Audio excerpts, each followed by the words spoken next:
100 años de la independencia de México de España.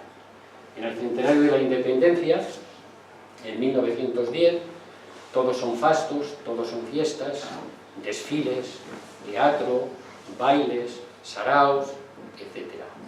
De hecho, el chico, el Gabino Gómez, obnubila con todo lo que ve allí, sin darse cuenta de que por debajo hay otra corriente que está sucediendo y que va a llevar a que, en cuanto termina el centenario, los rebeldes expulsan, después de 30 años de estar en la presidencia del gobierno, expulsan a Porfirio Díaz, se exilia a París, le expulsan y entra lo que hoy conocemos como la Revolución de México.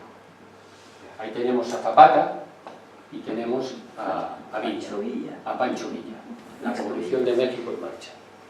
El primer caudillo que tienen es Madero, le asesinan, luego tienen otros cuantos, les asesinan, Zapata es el que defiende a los agricultores, le asesinan, Carranza es el que defiende a los hacendados, le asesinan, y así se van quitando unos tras otros, y el que aguanta es Pancho Villa. Ese es el momento en que despega totalmente el grupo de empresas de Gabino Gómez.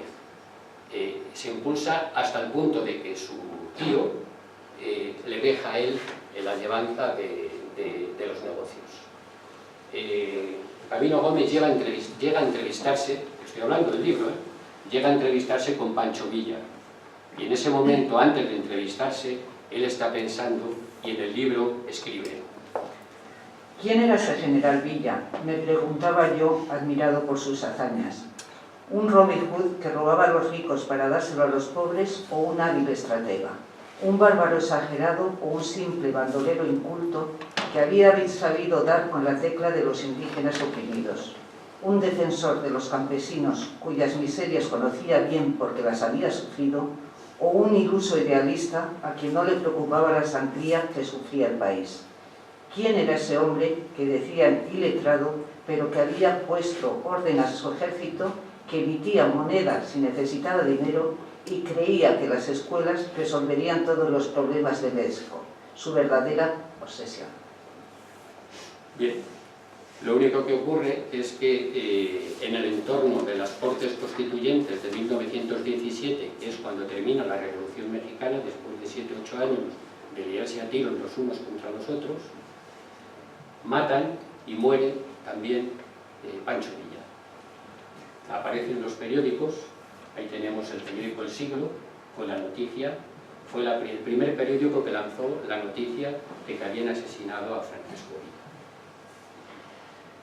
Villa. Bueno, antes hablaba de que se cruzaban dos historias y que una de las historias era lo que Celestino Tamés, el autor del cuaderno, había escrito, que es su visión personal de todas estas cosas que conoce de estos tres emigrantes, porque les ha conocido o porque su familia, en un caso de ellos, de los tres, es la familia a la que le cuenta todas estas historias que acabo de narrar. Por supuesto, en el libro esto está absolutamente aumentado, si no, no llegaríamos a las 300 y pico páginas que tiene el libro que tienen ustedes ahí. Lo que sí es verdad es que en el cuaderno se percibe claramente las 4 fases de la emigración. Hay un momento inicial de separación y de dolor, un momento de adaptación que no todo el mundo logra, porque todos los que van hacia el nuevo mundo, todos vayan al país que vayan, en sus ojos arde la llama, las esperanzas, las ilusiones, las ambiciones, pero solamente un 5% de los 400.000 asturianos que emigraron al Nuevo Mundo, solo un 5% volvieron enriquecidos. El resto, como ha comentado el presentador del acto, pues ocurrió lo que ocurrió. No voy a hablar de los indianos del Pote, aunque a mi juicio debería de hablarse mucho de ellos, porque soy de los que estoy convencido que esas personas que fueron con la ilusión y volvieron con la decepción en sus ojos, algo debieron de ver en esa experiencia saliendo de donde salían, aquellos pueblos en aquella época vivían en la miseria, para reflejarlo en sus coetáneos, en sus familias, etc. Y algo debió de suceder en la sociedad asturiana cuando recibió también a los emigrantes del bote. Pero bueno, lo dejamos para otro libro si es que alguien se anima a escribirlo. El cuarto momento de la emigración es el más difícil. Parece el más fácil el retorno, sin embargo es el más difícil, porque cuando se llevan 30, 40, 50, 60 años viviendo fuera, retornar, aunque sea tu tierra chica, es como volver a emigrar. No sé lo que has hecho, no sé cómo has vivido, pero es una nueva inmigración. Estamos hablando de gente que sale con 15 años y vuelve entre 70 y 80 años a su tierra chica. Es de nuevo una inmigración. En los que vuelven ricos, brilla la luz, en los otros brilla la decepción. Hay un emigrante que en ese momento, cuando vuelve, dice: nosotros debemos de tener el corazón más grande que el resto de los mortales, porque en el nuestro caben 2 mundos y el resto de los mortales tienen solo uno. Y Eduardo Galeano, me gustan mucho estos versos, porque explican perfectamente lo que significa el retorno en la emigración. Y al cabo de muchos años, estaban de vuelta en su tierra de origen, y nunca habían olvidado nada, ni al irse, ni al estar, ni al volver. Nunca habían olvidado nada, y ahora tenían su memoria, y tenían 2 patrias.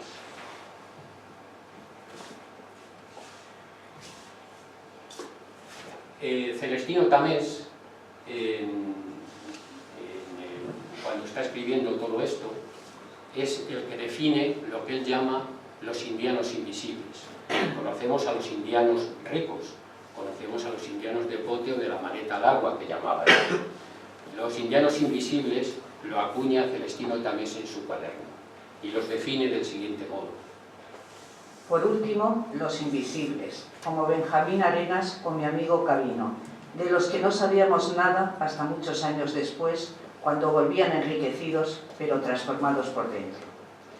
Si todo viaje de migración era un acto de coraje, los indianos invisibles, visto desde ese punto, me parecían los más valientes. Salían pobres como todos y volvían ricos como pocos, pero vivían a su aire, sin exponer vida y fortuna ni a la fascinada admiración de algunos, ni al envidioso desprecio de otros. Ni ocultaban el fracaso, ni ensalzaban su triunfo. No querían dejar huella, ni estatuas, ni obras en piedra.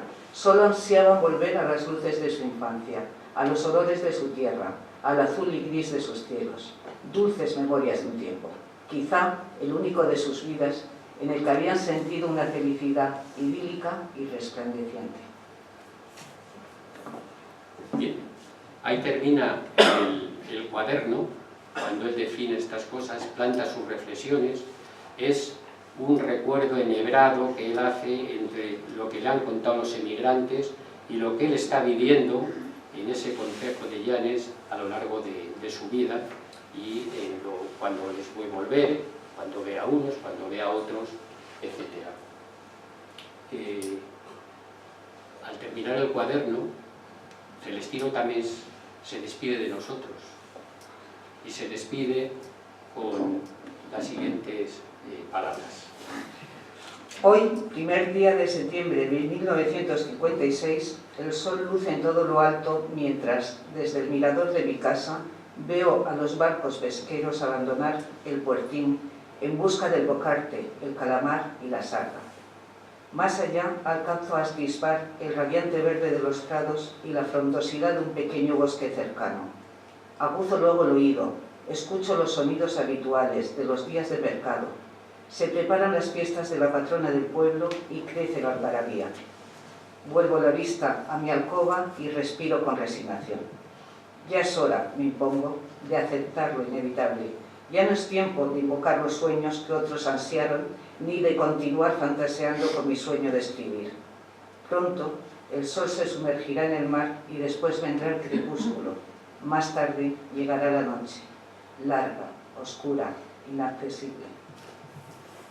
Y así se despide de nosotros en el cuaderno Celestino Tamés, ese cuaderno que aparece en 1998 con motivo de las obras de reforma que se hace en una casa del puerto de Llanes. Amigos míos, si la palabra es la vida, porque es lo que a los hombres nos hace seres humanos.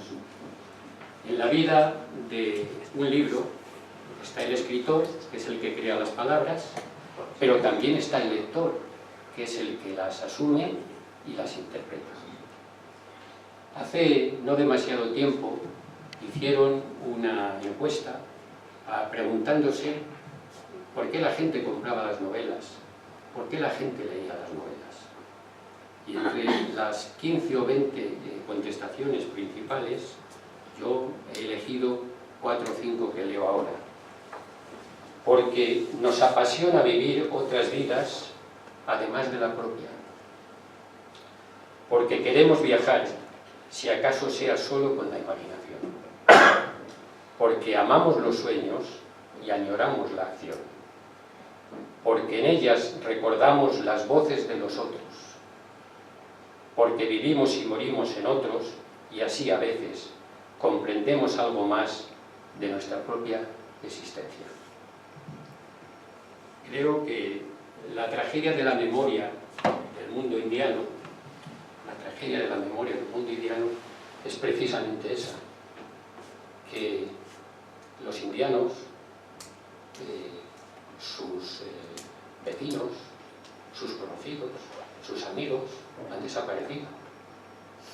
Quizá quede algún hijo, quizá quede algún nieto, quizá quede algún sobrino, pero son recuerdos que poco a poco van desapareciendo y que en algún momento van a desaparecer. Solamente en los libros podremos encontrar en no demasiado tiempo y podremos asegurarnos que la epopeya indiana existió. De otro modo no sabríamos qué es lo que había ocurrido. Ese es el motivo por el que este modesto escritor se pone a escribir este libro. Un libro escrito en Llanes, un libro documentado en Asturias, un libro producido en Asturias, un libro que solo trata de intentar comprender un poco de la historia de Asturias y concretamente del Concejo Oriental. Es por eso que a la entrada, discúlpeme que se lo diga, habrán visto el libro, creo que tiene un precio razonable. Les invito a que lo examinen, no a que lo compren, a que lo examinen. Al que le guste, le parezca bien, pues puede comprarlo y ayuda al autor. Y ya creo que ha llegado el momento también de que me despida yo.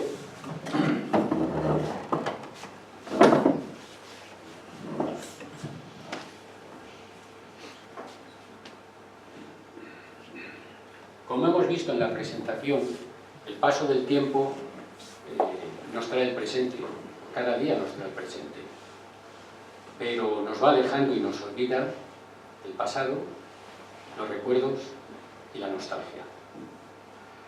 La memoria del pasado, como decía yo al principio, juega al escondite con nosotros.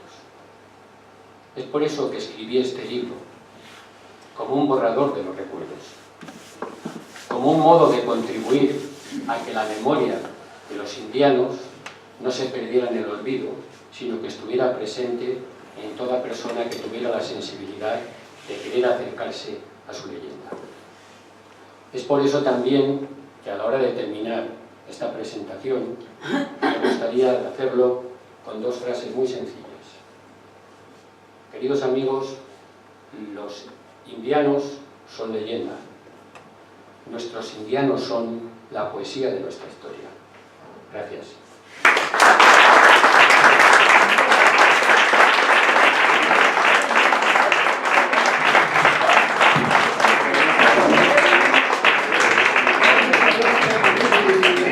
No sé si alguno de ustedes quiere hacerme alguna pregunta respecto al libro, y si no, creo que ahora nos tienen preparado un vino, algo nos han preparado aquí al lado, por si quieren disfrutarlo, y en todo caso, ya les digo, mi hijo está al fondo, allí está con los libros, por si quieren acercarse y examinarlos. Muchas gracias. Bueno, José María, enhorabuena, me ha encantado la presentación y la colaboración de la presentación con esa timbrada voz, bien matizada, así que da gusto escuchar los relatos, los enriquece. Muy bien, enhorabuena a los dos, principalmente a ti por la obra, Y nada, que nos presentes muchos, quiere decir que sigues activo, que prometes. De modo que escribe mucho y ya sabes que tienes el Centro Asturiano a tu disposición para presentarlos. Gracias a todos y efectivamente hay un vino por la generosidad del autor. Entonces haremos los honores por esta obra y por este vino, ¿de acuerdo? Vale. Muchas gracias.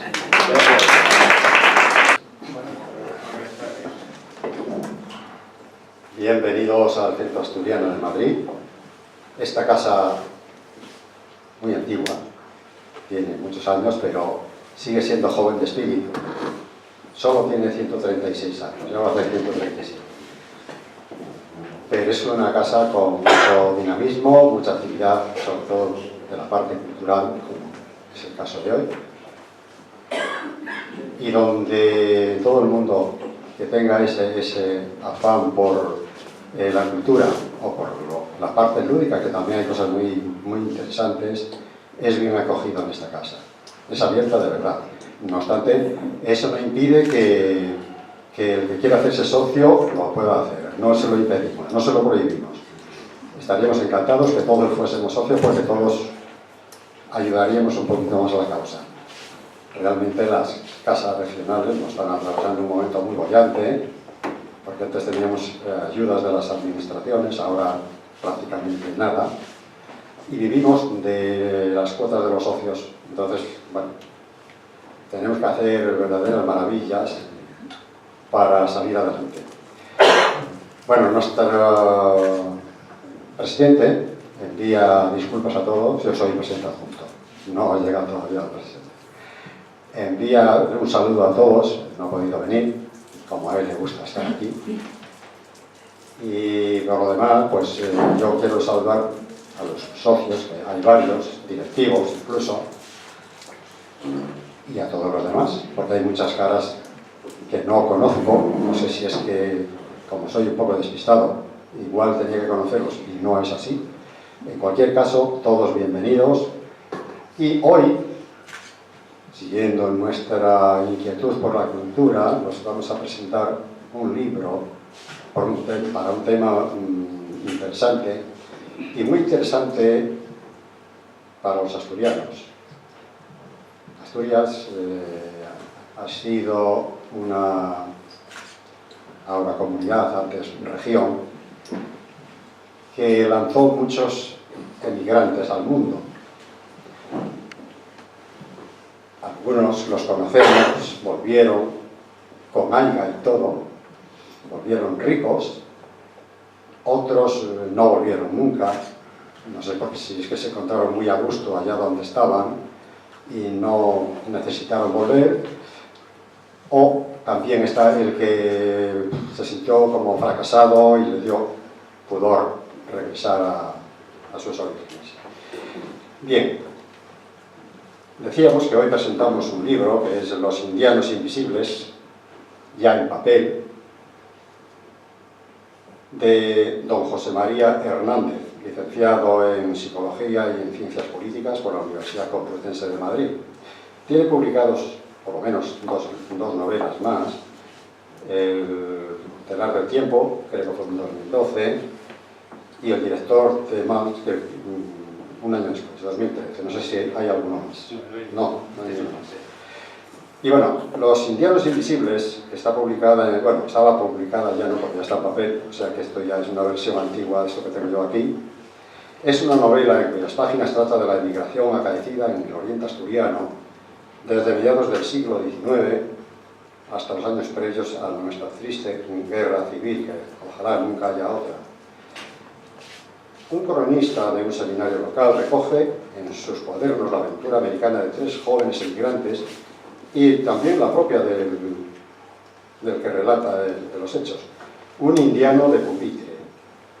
Se autodefine así porque parece ser que no se atrevió a dar ese paso, le daba miedo el barco, porque antes era en barco, ahora es en avión. No cruzó el océano. La trama es sobria y sencilla, pero llena de detalles. Seguro que va a ser preciosa, además de muy buena letra, fácil de leer. Son muchas páginas, pero se lee, creo que fácil. Relata relatos de sucesos verídicos y acontecimientos acreditados, entre los que se incrustan y mezclan las situaciones de ficción. Claro, en toda novela tiene que haber algo de ficción. El autor tiene que poner algo de su parte, si no, no tendría valor.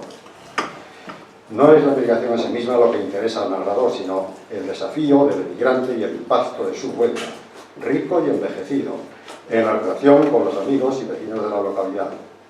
España, Cuba, México y el mar son los paisajes de fondo en los que transcribe la acción. Y bueno, como el que tiene que decirnos cosas del libro es él, yo lo dejo aquí. No sé si Maxi quiere decir algo. Tienes un currículum por ahí bestial. No, muy reducido, me parece.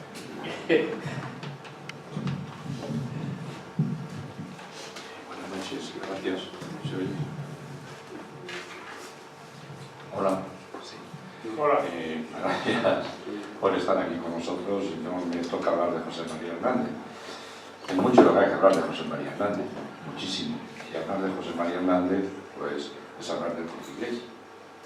No se podrá hablar de José María Hernández sin nombrar a esa empresa que durante 40 años lo tuvo allí en su pupitre, ayudándonos a todos a formarnos y a salir adelante dentro del Corte Inglés. José María Hernández, diplomado en Psicología de la Universidad Complutense, diplomado también en Psicología de Empresas, licenciado en Ciencias Políticas, máster en Recursos Humanos, y ha sido el hombre, como le estaba diciendo a ustedes, que ha sacado al Corte Inglés. No voy a decir que ha sacado al Corte Inglés adelante, que nos ha sacado a todos en el Corte Inglés adelante. Todo lo que estamos allí le debemos algo a José María Hernández. Unas veces formando los cursillos de cómo superarnos en la empresa, incluso algunos directores que hoy están en la empresa fueron formados por José María Hernández, y otros que no han llegado, pero que están a llegar, y otros que han llegado y han pasado, y algunos que están por aquí también han sido formados y ayudados por José María Hernández. No solamente nos dio formación, sino que nos dio, podemos llamar algo así, como la ayuda necesaria para cuando tenías un problema, cuando necesitabas un consejo, ahí estaba José María. Yo no quisiera hablar mucho más de él para no demorar mucho esto, y además porque sé que no le gusta que le elogie ni le gusta que le diga las cosas como son, pero hay que decírselas. Ha sido uno de los grandes pilares que ha tenido el Corte Inglés en su empresa, y que ojalá hubiera muchos como él.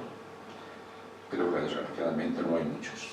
José María, muchas gracias por tu ayuda como compañero, y espero que triunfes en tu vida literal, que llevamos por 3 libros, y esperamos otros 3 más, y que los presentes aquí en el Centro Estil. Gracias.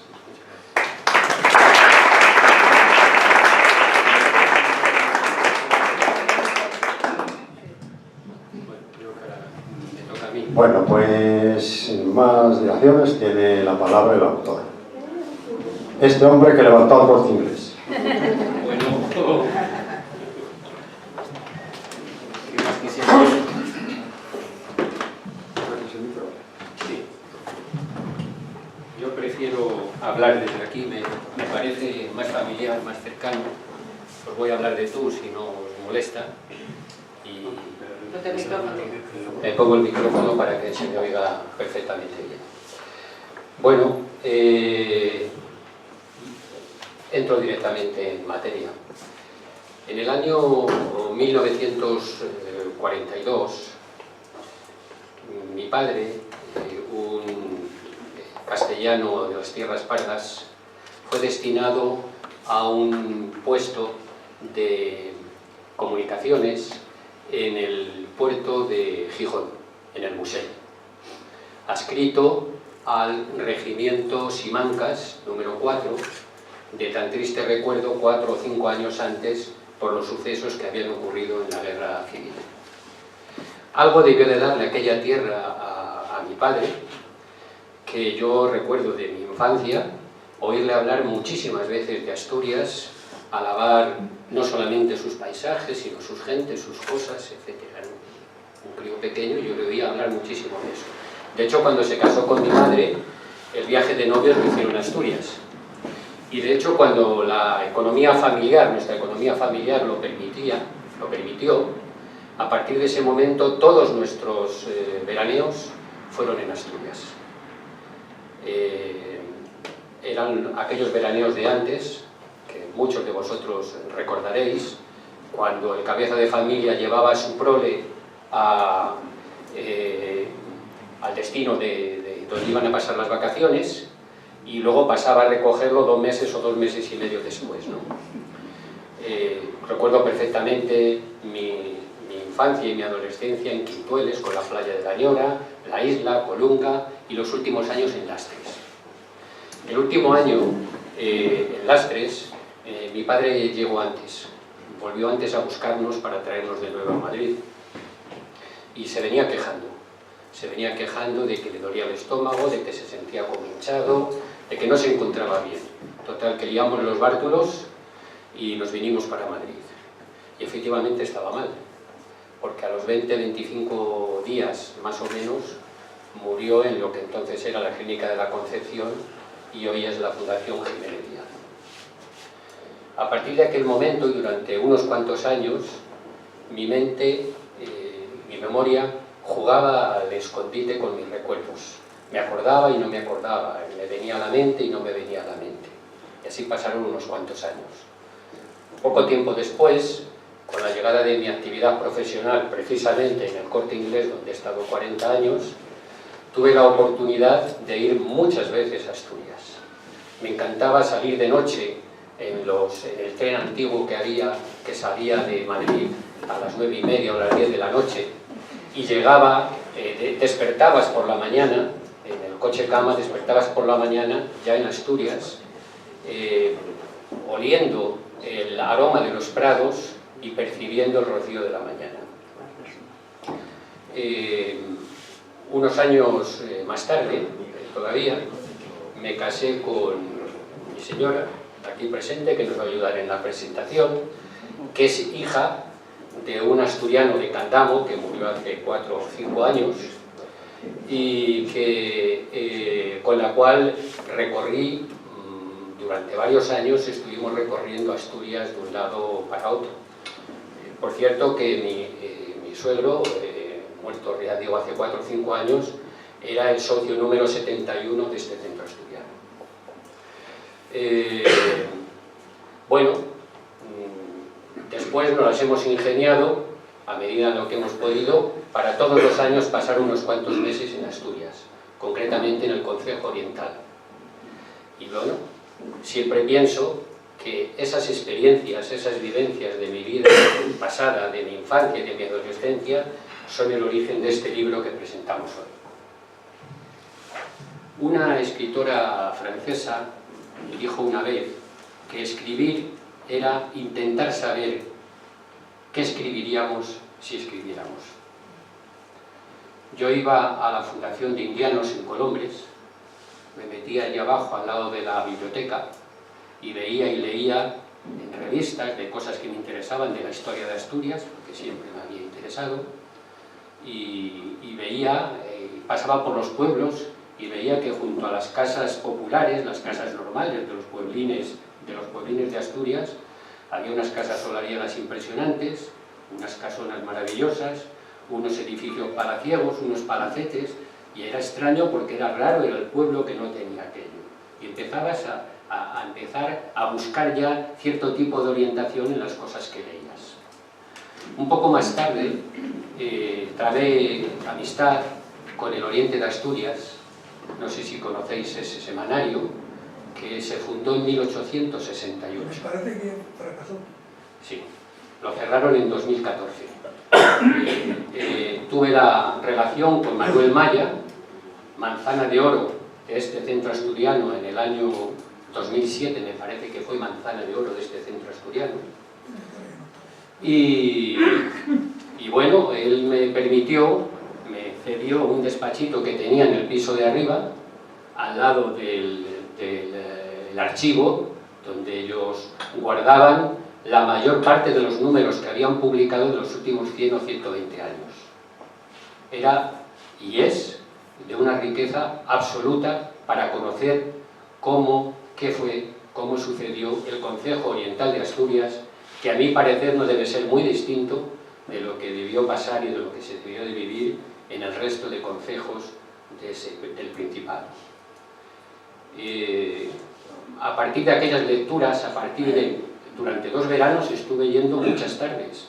Subía al despachito, me cogía el año 1920, el 1930, me leía todos los semanarios que habían hecho y sacaba notas y sacaba temas, etc.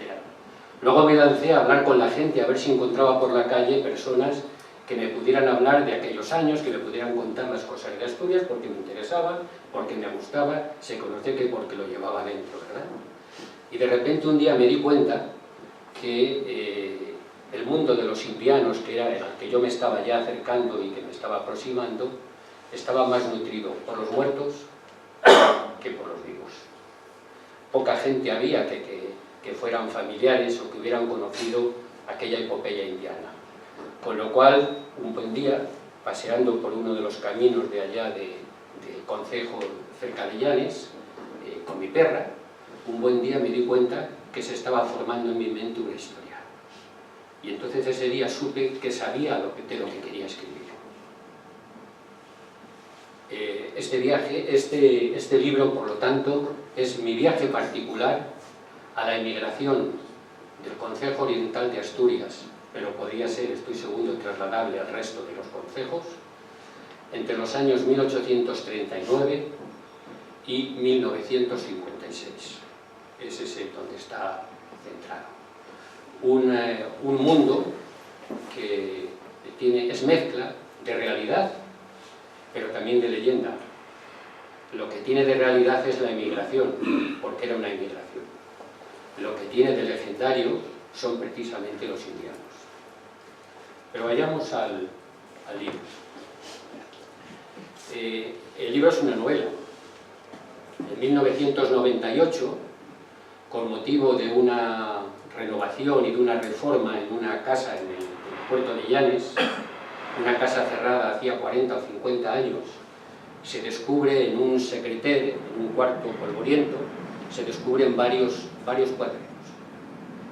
Uno de los cuadernos dice, escrito por Celestino Tamés, 1920-1956. Ese cuaderno es el cruce de 2 historias.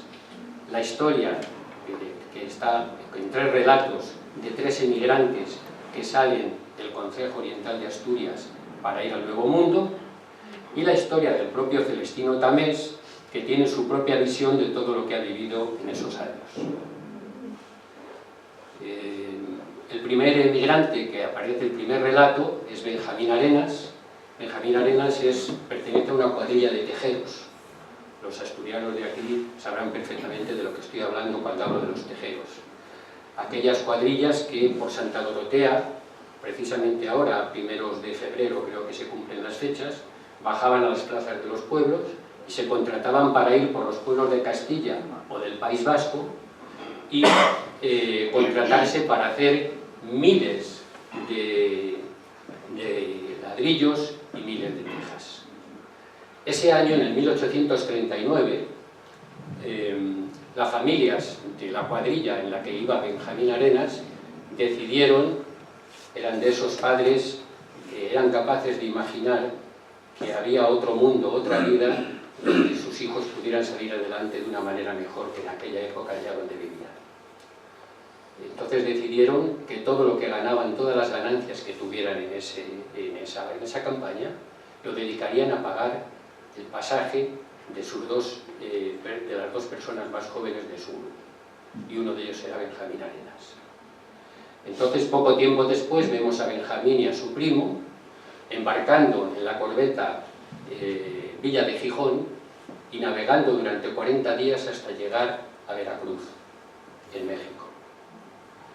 Todos sabéis lo que era navegar en aquellas fechas, en barcos relativamente pequeños, en un mar proceloso. El Océano Atlántico tiene sus momentos, y sobre todo los mares del Caribe son terribles, y cuando la amenazan temporales hacen la navegación muy dificultosa. Llegan a Veracruz, montan en una carreta que les lleva durante una semana hasta Puebla, y en Puebla de Los Ángeles, que entonces es una de las ciudades de México que está explotando, que está empezando a construir muchísimo, que está creciendo, se meten en lo que ellos saben, que es una gran tejera que, aprovechando la mucha construcción que hay en Puebla, pues va a aprovechar perfectamente los conocimientos que tienen ellos. Bueno, ahí están 4 o 5 años, y a los 4 o 5 años se miran a los ojos y dicen: ¿qué hacemos nosotros aquí, haciendo lo mismo que hacíamos en Asturias y sin conseguir nada? Ni nuestros sueños, ni nuestras esperanzas, ni nuestras ambiciones. Se arman de valor y se dirigen, se van a ver a Sebastián Antuñano. Sebastián Antuñano es este señor que tenemos aquí. Era en aquel entonces el principal fabricante de textil de México, en su empresa La Constancia Mexicana. Un hombre que sería un hombre perfectamente de hoy, solo que estamos hablando de 1840, 1845. ¿Por qué digo eso? Pues porque era un señor que, sabiendo que la revolución industrial había cambiado todo el sistema textil en Inglaterra, traía sus máquinas de Inglaterra, incluso a riesgo de perderlas en el transbordo en el mar. Porque era un señor que se le ocurrió que las aguas del río Atoyac, convertirlas, prepararlas y hacer no sé qué es lo que haría, para que sus máquinas funcionaran con algo parecido a la electricidad. Ese era Sebastián Antuñano. Y ese es el momento en que empieza lo que yo llamo la integración. A partir de ese momento, los dos primos, y sobre todo Benjamín Arenas, tiran para arriba, tiran para arriba, tiran para arriba, y Benjamín Arenas, 53 años después, cuando vuelva a Llanes, volverá absolutamente enriquecido y con un gran capital. 1839 han pasado 29, 30, 31 años de la independencia de México, y México está revuelto. Y en el libro, en el relato de Benjamín Arenas, leemos cómo estaba México en cualquier momento. Bueno, voy a leer yo. A ver. Era un país peculiar, una nación con 3 ejércitos, el de los conservadores, el de los liberales y un tercero de bandidos, ladrones y malhechores. Luego estaban los hacendados, no más de 1000 familias ricas y adineradas que, junto al ejército y el clero, señoreaban unos cientos de miles de agricultores y a varios millones de jornaleros del campo. Los ricos daban y quitaban, el clero anatematizaba desde el púlpito y el ejército contenía al pueblo. La nueva Constitución, que se firmaría unos años más tarde, en el 1857, echaría leña al fuego a la lucha sin tregua entre conservadores y federalistas. Los unos que no querían cambios, los otros que las cosas cambiaran cuanto antes, y en medio de ambas facciones, los pronunciamientos militares. Esa era la situación de México en aquel momento. El general Valencia, el presidente general Bustamante, el general Paredes o el general Santa Anna, que es bien conocido por los sucesos del Álamo que todos conocemos, aunque solo sea por el cine. Esos eran, eso sí, una serie de los que movían el ejército, quítate tú para que me ponga yo, mataban o se quitaban de en medio a un presidente y ponían a otro. Así estaba México cuando nuestros dos amigos, Benjamín Arenas, llega a México. Cuando vuelve a Llanes, cerca de 60 años después, y ha hecho un imperio dentro del sector textil, tiendas, importación, exportación, modas, almacenes, varias cadenas, etc. Es un hombre realmente rico, tiene sus fondos, como hacían todos, en la banca inglesa o en algunos de los bancos de Oviedo. Cuando vuelve, se encuentra, ya casi octogenario, se encuentra con que no encuentra a nadie de las personas que a él le importaban en la infancia. Es entonces cuando localiza al hijo de un librero de Llanes, que además hace sus pinitos como cronista en el Semanario del Oriente de Asturias. Le cita en su casa varios días y le cuenta cuál ha sido su emigración. Es de lo que trata el libro. Cuál ha sido su emigración y estas cosas que brevemente estoy contando. Y ahí empieza la escritura de ese cuaderno que se había encontrado en 1998, 50 años después, escrito por Celestino Tamés, que es el chico que habla en ese momento con Benjamín Arenas. El segundo emigrante del que se habla en el libro es Ramón Rozada. Es un chiquillo de 15 años. Es un chiquillo cuyo padre, hermano, abuelo, es nieto, bisnieto y tataranieto de pescadores. Y no le gusta el mar. Ha visto varios naufragios, ha perdido a alguno de sus amigos en el naufragio. Él mismo ha estado en peligro en algunas ocasiones y un buen día, con 15 años, le dice a sus padres que no continúen en el mar. Unos pocos días después le vemos embarcando en el bergantín Habana. El bergantín Habana es este, hay muy pocas fotografías del bergantín Habana. En aquella época radicaba, cuando llegaba a Asturias, echaba fondo en la ría de Ribadesella. Y allí es donde embarca nuestro amigo Ramón Rozada, con 15 años, para dirigirse a Cuba. Para sacar el bergantín Habana, darle cara a lo que había, en Ribadesella tenían que esperar a que subiera la marea suficientemente, luego un par de yuntas de bueyes tiraban del barco hacia el puntal de la bahía, y ya cuando llegaba al puntal de la bahía, en las aguas profundas, el barco soltaba velas y se dirigía ya a mar abierto. Ramón Rozada va en ese bergantín con sus 15 años y va en la bodega, en el sollado, rodeado por un montón de personas, 100 y pico personas, y está navegando hacia allá. Y en ese momento Ramón lloró largo rato, oculto en un rincón de la bodega. No hay nada más triste que ver alejarse tu mundo, mientras tienes que algo bajo tus pies te lleva, irreversiblemente, lejos de lo que más quieres.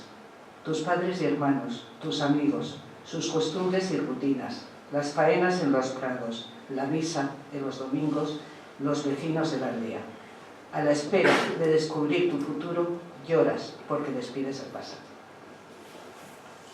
Bueno, después de 28 días de navegación, Benjamín Arenas había tardado 40 días, ahora en un bergantín,